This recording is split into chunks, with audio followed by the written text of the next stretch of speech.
When I was growing up, I always saw people flying through the air, and I just knew I wanted to do it, but I didn't think I'd ever be able to.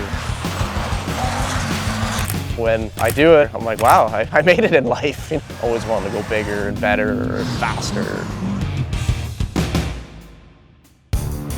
The Joe Fly name started just from fixing cars, and I've been known to try and fix anything, and some people just said, oh, they're Joe Fix.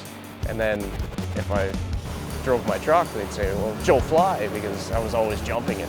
Jordan started creating his own ride after attending a monster truck event in Florida.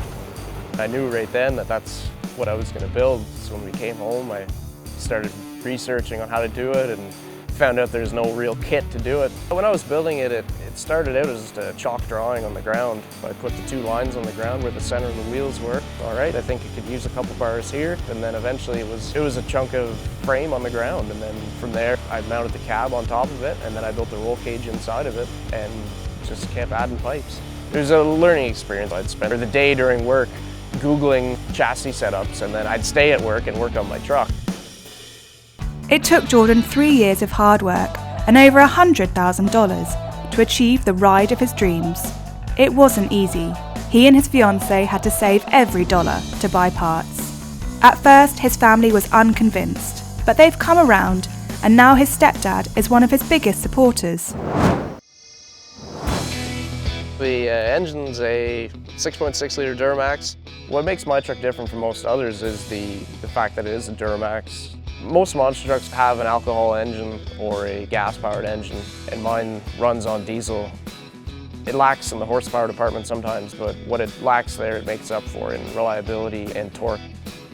The transmission's a 2-speed power glide. It's a purpose-built race transmission. These transmissions would have been used from like 1950 all the way up to late 70s. They made millions of them, so parts are easy to find. I'd say I've rebuilt the transmission probably 5 times in the 5 years I've been driving it. Originally the tires were designed for rice fields in China. They put them on their tractors in a very wet environment, so they put the biggest lug they can on them. Rims are trussed. They have rim stiffeners so that when I land it doesn't fold the rim in on the ground, because the tires do collapse pretty far. Everything to do with the wheel I built. The outer ring is from a tractor. The face plate at the back was just a 1/2-inch plate of steel, and then the gussets are just 3/8 steel. Every part on it basically is welded together.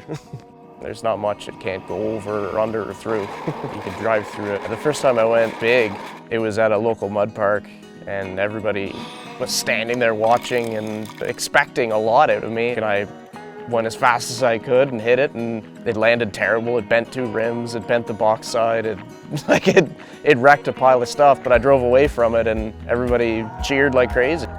Since that first jump, Jordan has been pushing this ride harder and harder.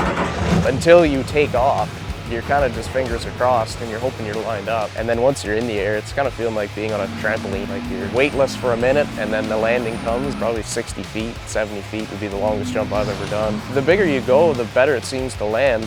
For Jordan, it's not just the thrill of flying. It's the lifestyle that he loves. What I love about mega trucks is more the people more than anything. Everybody's your friend. Everybody's always trying to help you. When you go to the mud bog and you wreck your truck or you blow it up, there's always the people at your camp waiting with like a barbecue. It's a big family. This is our life.